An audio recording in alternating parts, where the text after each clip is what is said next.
Hey, welcome back, you guys. I'm so glad you're here. For those of you who are new, hi, I'm so happy you found your way to this channel. And for my regulars, you already know how we do this, so let's just dive right in. Today's reading is one I've been genuinely excited to sit down with because the question we're exploring hits close to home for a lot of people. We're asking the cards something that so many of you have been quietly wondering about. Does he actually need you? Like, for real? Not just when it's convenient for him, not just when he's lonely at 2 in the morning, but truly, deeply need you.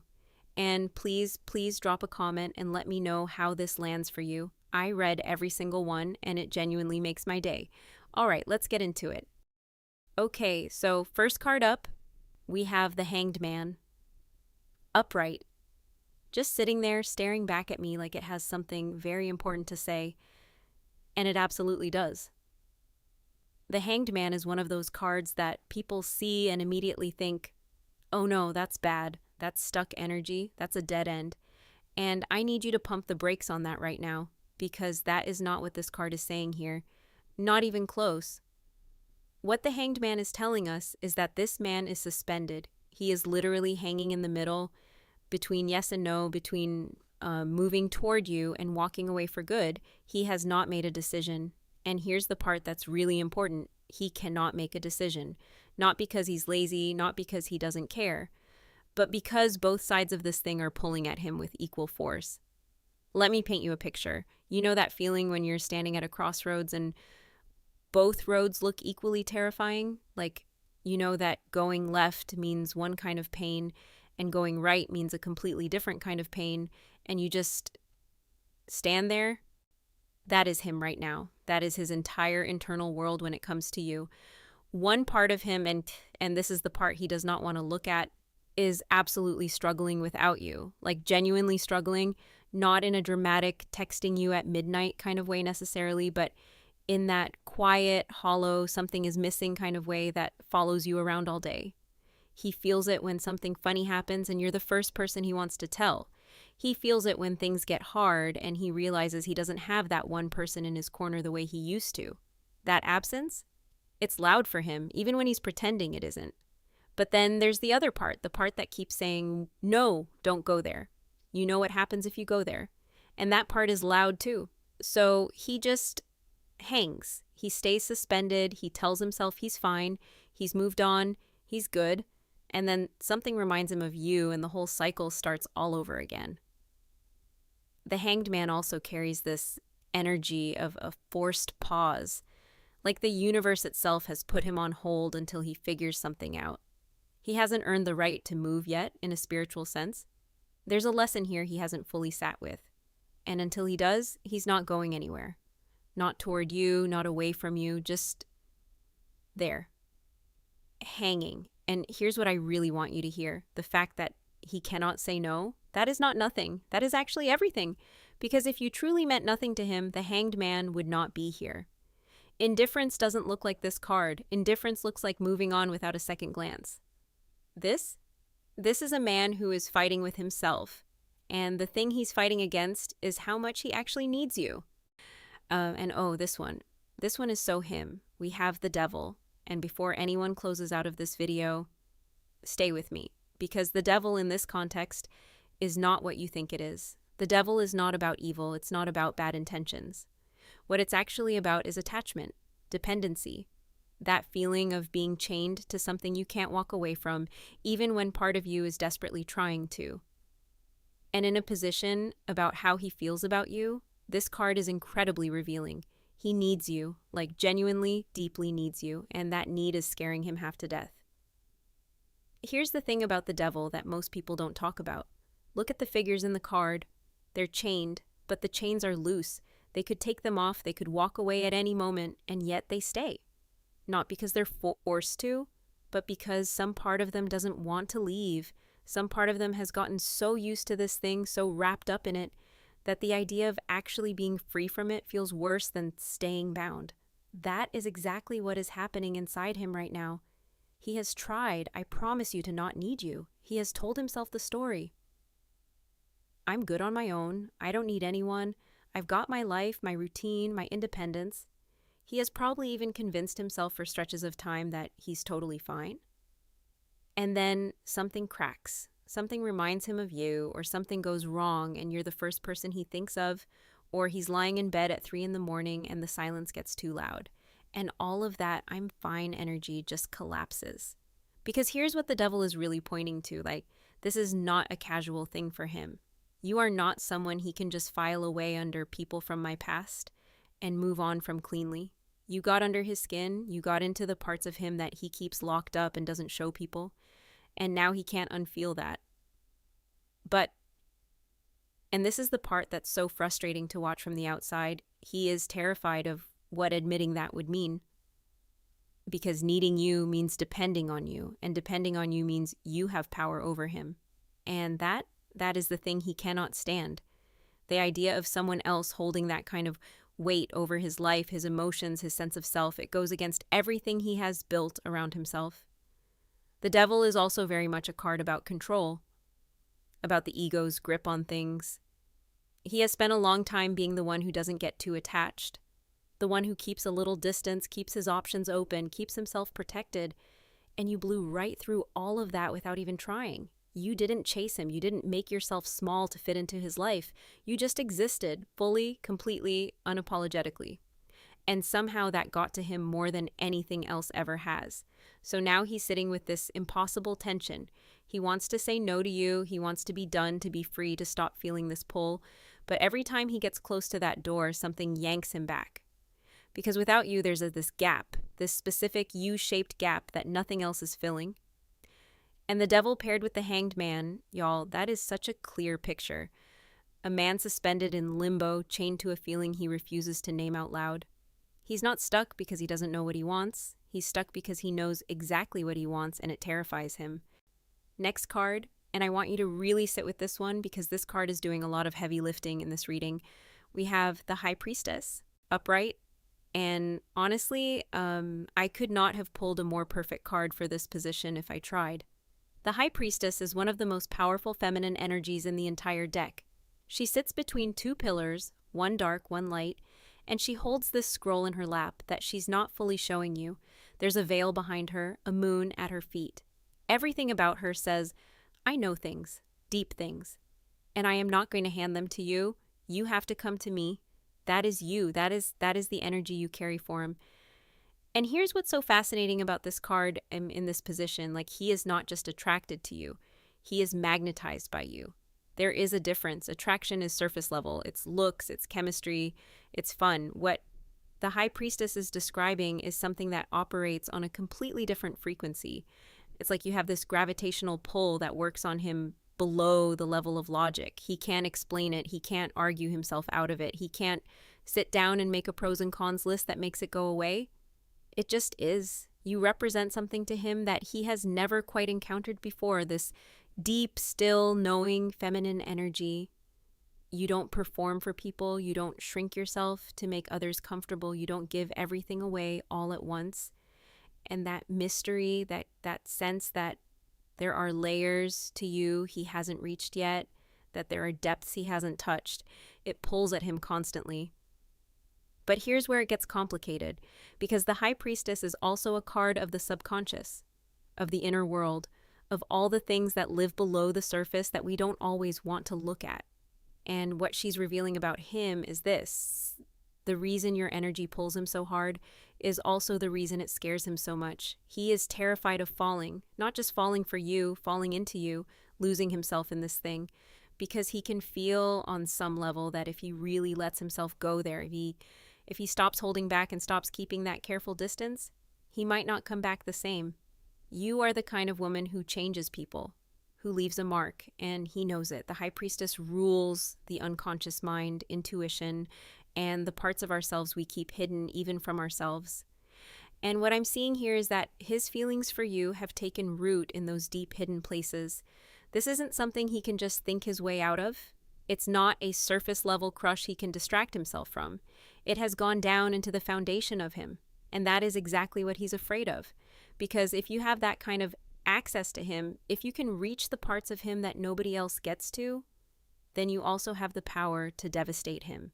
And for a man who has spent a long time making sure nobody gets that close, that realization is genuinely terrifying. So what does he do? He pulls back. He keeps the wall up. He tells himself he's protecting his independence, his freedom, his sense of self. But the high priestess is not fooled by any of that. She sees right through it. And what she sees is a man who is not protecting his independence. He is protecting his heart. Because somewhere along the way, without meaning to, he handed you the key to it. And he's not sure he's ready to deal with what that means. And this one stopped me for a second when it came out because it is so specific, so precise. We have the Emperor reversed. And in this position, what's actually going on inside him, this card is telling us everything. The Emperor upright is control, structure, authority, a man who is completely in command of himself and everything around him. He is the one who decides. He is the one who acts. He is the one who does not get swept away by emotion because emotion is a liability, and he simply does not have time for it. Reversed, that whole system is breaking down, and he is fighting it with everything he has. What the Emperor reversed is showing me here is a man who is actively, consciously, deliberately suppressing what he feels. Not because he doesn't feel it, he feels it intensely, but because feeling it means losing control. And losing control is the one thing he absolutely cannot allow. Think about what that looks like in practice. He has a thought about you, and he shuts it down. He starts to reach for his phone, and he puts it back down. He feels that pull, that warmth, that very specific ache that comes with wanting someone, and he builds a wall around it and buries it under his routine, his work, his carefully constructed sense of self. He is managing himself like a project. Like if he just stays disciplined enough, structured enough, busy enough, the feelings will eventually get the memo and leave. They are not leaving. And here's the part that the Emperor reversed makes very clear. This suppression is not neutral. It is costing him something. Because the more energy you spend holding something down, the more powerful that thing becomes. He is not neutralizing his feelings by ignoring them. He is pressurizing them. Every time he pushes it down, it builds. Every time he redirects, it finds another way to surface. This is not a man who has moved on. This is a man who is white-knuckling it. Now, I also want to be very direct about something because this card in this position is being very direct with me. Part of what he is suppressing is physical. There is a very real, very present sexual energy here that he is also keeping locked down.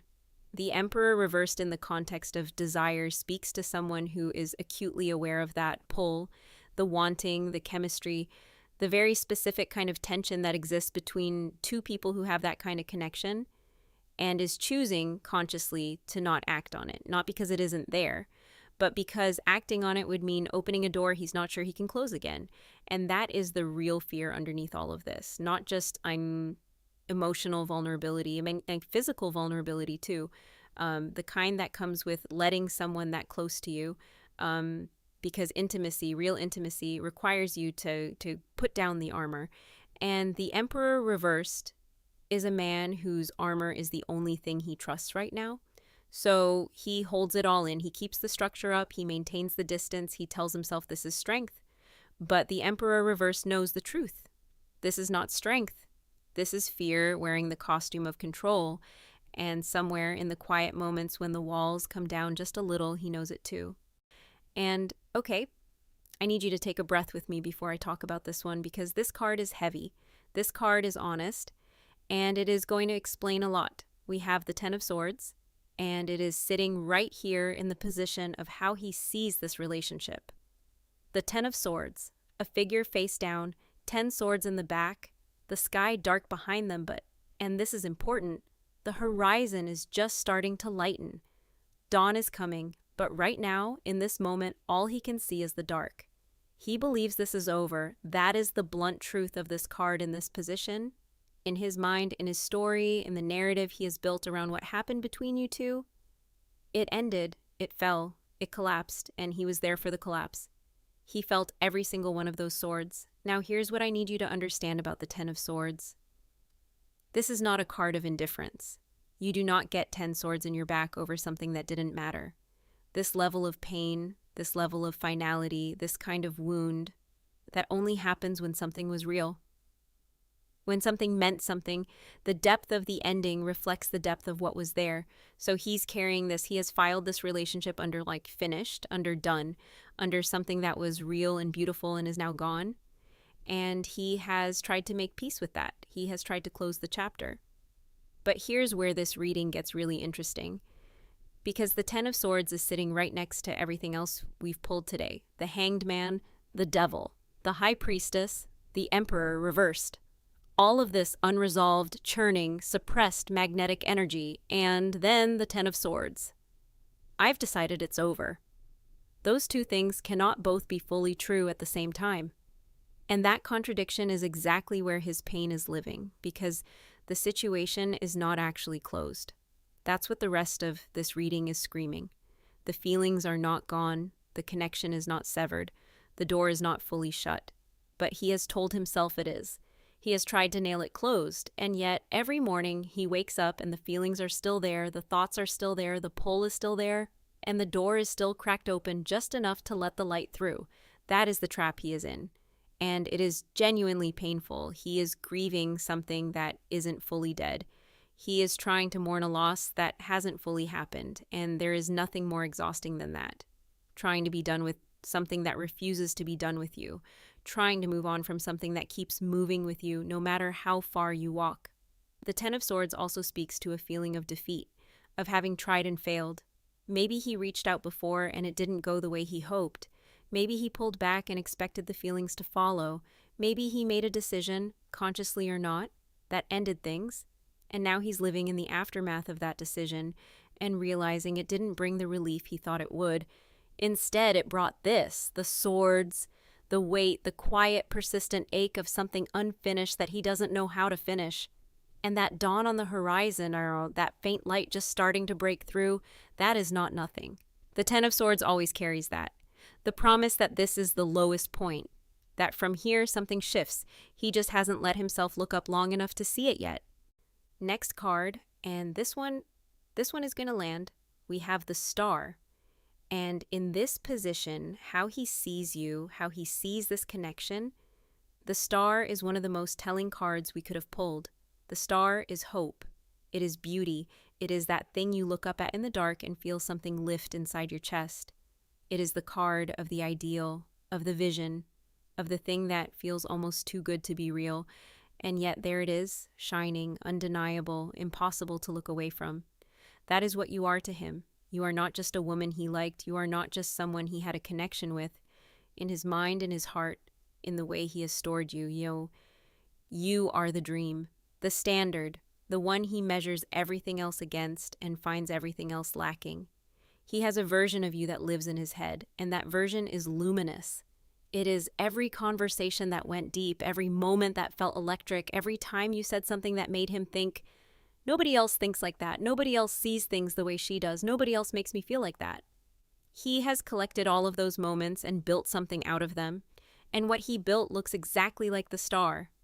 Beautiful, elevated, a little out of reach, and absolutely unforgettable.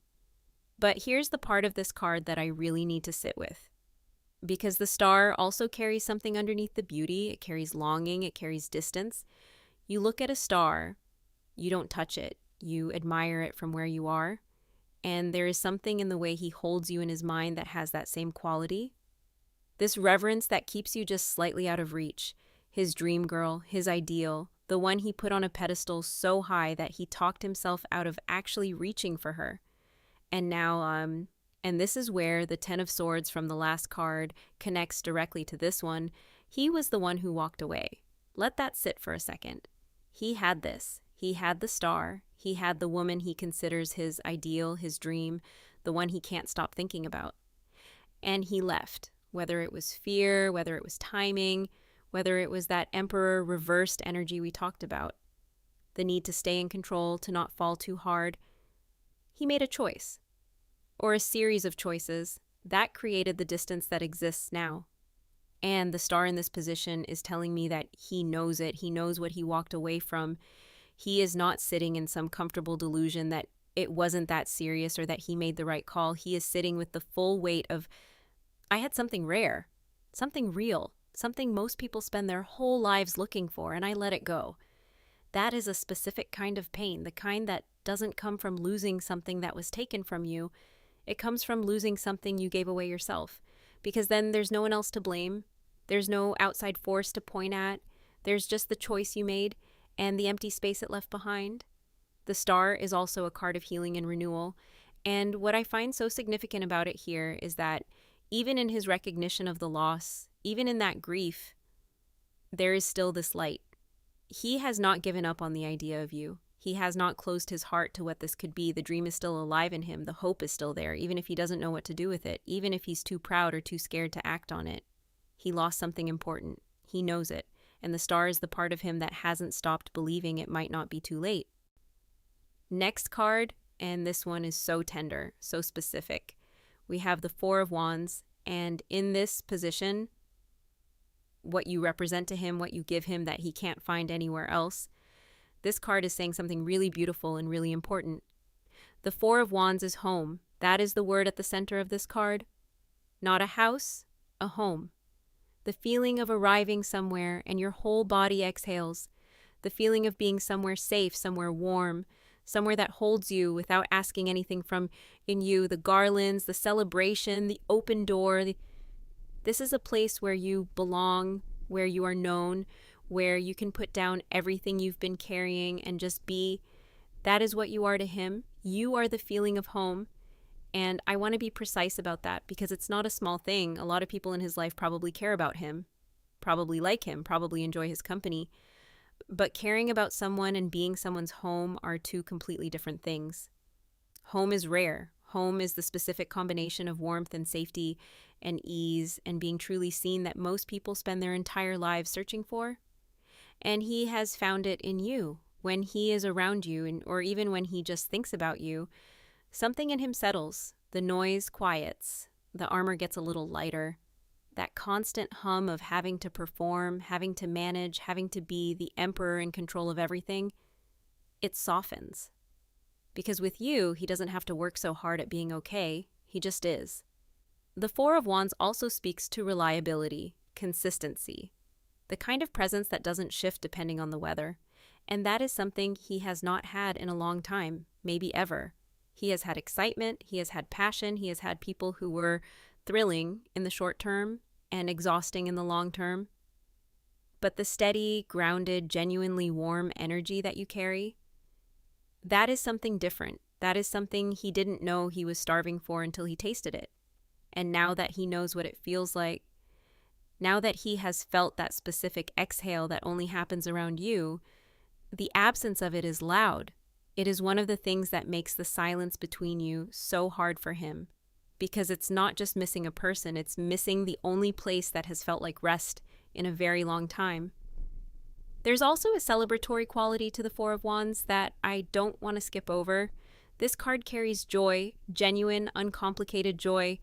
And what it's telling me is that the time he has spent with you, the moments, the conversations, the connection, those have been some of the brightest spots in a chapter of his life that has otherwise been pretty heavy. You brought lightness into something that was dark. You brought warmth into something that had gone cold. He may not have said that out loud. He may not have even fully articulated it to himself. But the Four of Wands doesn't lie about this. The feeling is there. The recognition is there. That specific quiet knowing, like, she is different. What I have with her is different. It doesn't feel like anything else I've ever had. And walking away from that, or trying to, is not something you just do without consequence. Because you can leave a place, but home has a way of following you. Now, here's something really telling, and it adds a layer to everything we've uncovered so far. The next card is the Seven of Cups. And this card perfectly captures what he's been up to since the distance grew between you. The Seven of Cups is all about choices, dreams, illusions, and longing. It's the card of looking at a row of options laid out before you, many of them enticing, some confusing or even deceiving, and trying to figure out which one holds the real treasure. In his mind, what he's doing is searching for someone who reminds him of you, someone who can give him a fraction of what you gave him. That's the warmth, the home, the quiet comfort, that subtle magic he can't shake. But here's the painful truth the Seven of Cups reveals. He's not finding her. Because no one compares. None of the options before him hold that same light. None come close to matching the version of you that lives in his heart and memory. He's sifting through possibilities, caught between hope and doubt, desire and disappointment. The temptation to settle for a shadow grows stronger because the ache for your presence remains so vivid. But he instinctively knows that chasing illusions isn't real, that no matter how many faces he sees, none fit that ideal. This card also shows the confusion this search creates inside him. So many options, so many what-ifs, but little clarity or peace. He wants someone like you, but doesn't quite know how to find her or if it's even possible. It's a frustrating cycle, yearning for something that can't be replaced, but not quite ready or able to confront it fully. The energy of the Seven of Cups underscores how unique you are in his eyes. A standard no one else can reach. He's haunted by memories of what you had, and as much as he tries to move forward, those memories tether him to the past. The card makes clear he's not just reminiscing, he's actively comparing every new connection to you and falling short every time. So he keeps searching, but really, he's searching for you, or at least the feeling you stirred inside him. And that pursuit, endless, frustrating, and tinged with longing, is its own kind of prison. The Seven of Cups is telling us that while he looks outward, what he truly needs lies inward. Acceptance, clarity, and maybe the courage to stop chasing illusions and face what's real. That is the tension he's living with, and why, despite all the options, nothing measures up to you. Here's something I love about this card. The Knight of Cups is the romantic in the tarot. He's the young knight holding out a cup, moving forward gently but purposefully, not rushing but definitely moving.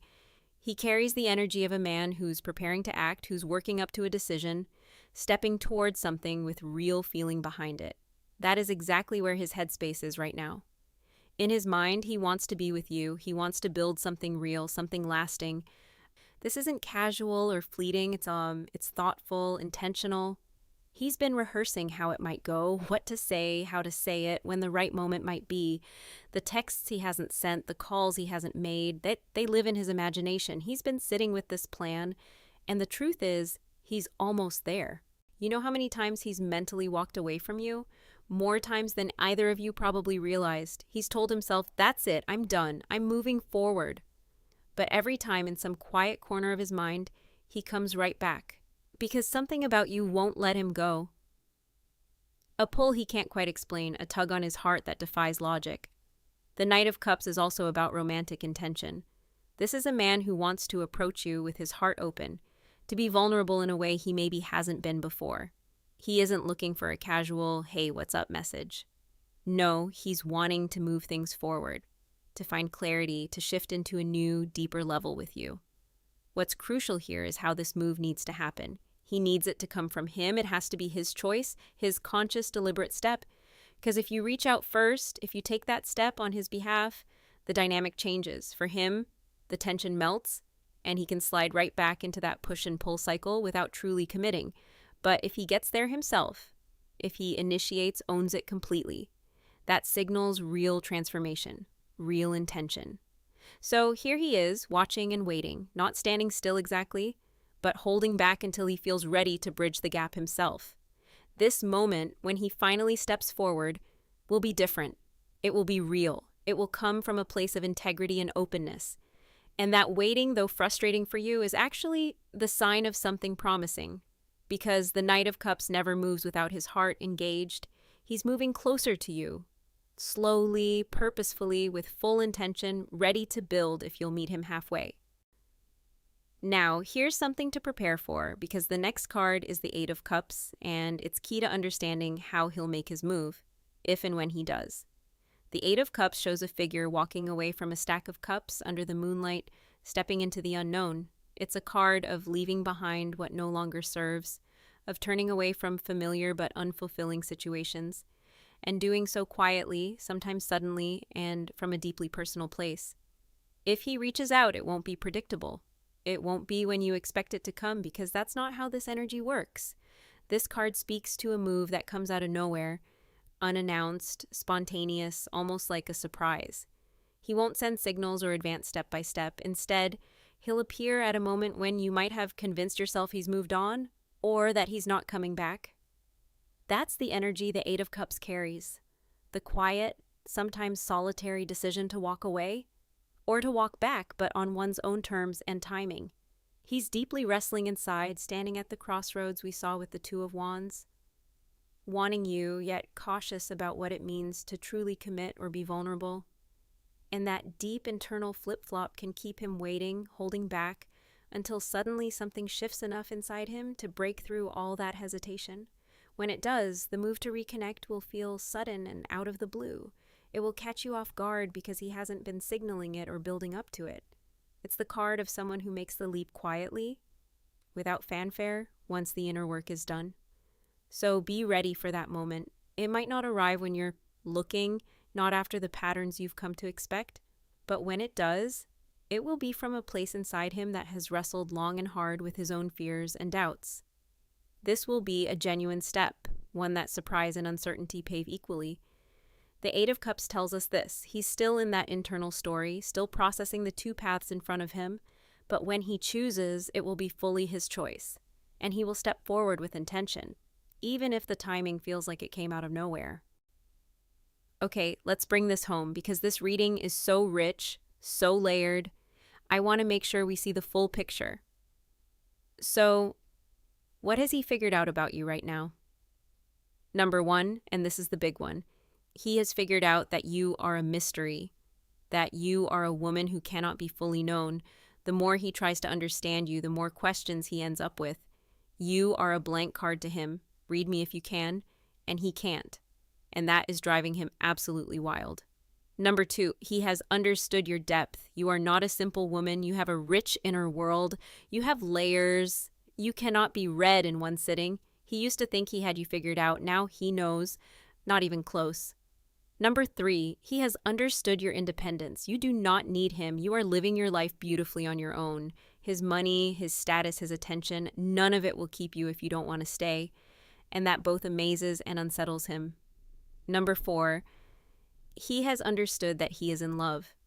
For real, deeply, seriously. This is not a crush, not just attraction. This is something real that he cannot shake no matter how hard he tries. Number five, he has understood that you have stolen a piece of his heart, a piece of his soul. Without you, something essential is missing from his life. The drive, the energy, the desire to move forward. All of that was connected to you, and now there's just a hollow space where something alive used to be. Number six, he has understood that he cannot walk away for good. He's tried so many times, and every single time he comes back, at least in his mind, and for some of you, literally in real life too, because he can't, because something holds him, and that something is love. And number seven, he has ripened into action. He is ready to show up, to reach out, to do something. Within the next week or so, that is most likely when it happens. I want to take a moment to speak directly to you, because this reading isn't only about him, it's showing me you too, and what I see on your end matters just as much. You are tired, honey. You are genuinely, deeply tired. Tired of his back and forth, tired of his inaction, tired of the silence between you. Your interest has been fading, Salk, not because your feelings disappeared, but because you ran out of steam waiting, ran out of hope, ran out of patience for the uncertainty. And I want you to hear this, since that is completely okay, that is honest. That is your truth. You are a human being and you are allowed to be exhausted. But here is what else the cards are showing me about you. You are a strong woman, a genuinely deep woman, a real woman. And the fact that he has finally figured this out, that is not a coincidence. That is a direct result of who you are. You were not performing mystery. You just are mysterious. You were not faking independence. You just are independent. You were not playing games. That you were just living your life. And that is your power. That is what pulls him so hard. That is what makes you both out of reach and irresistible to him at the same time. So if and when he does show up, and the cards are saying he will, and you do not need to come running. You do not need to rush. You do not need to pretend like nothing happened or act like everything is fine when it isn't. You are allowed to move at your own pace. You are allowed to have your own terms. You are allowed to hold your own boundaries. You are the High Priestess. You are Nine of Pentacles. You are the Star. You are a woman who cannot be fully understood. And that, my love, is not a flaw. That is your gift. And that, you guys, is what the cards have to say today. This reading came out so full, so layered. We've got his feelings, his thoughts, his back and forth, his readiness to finally do something. And we've got your exhaustion, your strength, your depth. It's all here. The main message of today's reading is this: he has figured out that you are not the kind of woman who can be understood, tamed, or forgotten. You are a mystery he is going to be trying to solve for the rest of his life. And that is exactly what makes you the most powerful pull he has ever felt. Drop a comment and let me know how this landed for you. I genuinely love reading what you all have to say. Some of you will recognize your situation completely. Some of you will connect with just certain parts. And some of you might find something in here that surprises you. Every story is different, and the cards always find a way to speak to exactly what needs to be heard. And a huge, huge thank you to everyone who watched all the way to the end. Seriously, your support means everything to me. The likes, the comments, the shares, all of it keeps this channel going and keeps me doing what I love. Take care of yourselves out there. Love on yourselves. And remember, you deserve the real thing. Not admiration from a distance, not secret feelings kept in silence. The real thing, right there next to you, every single day, sending you all so much love. See you in the next one.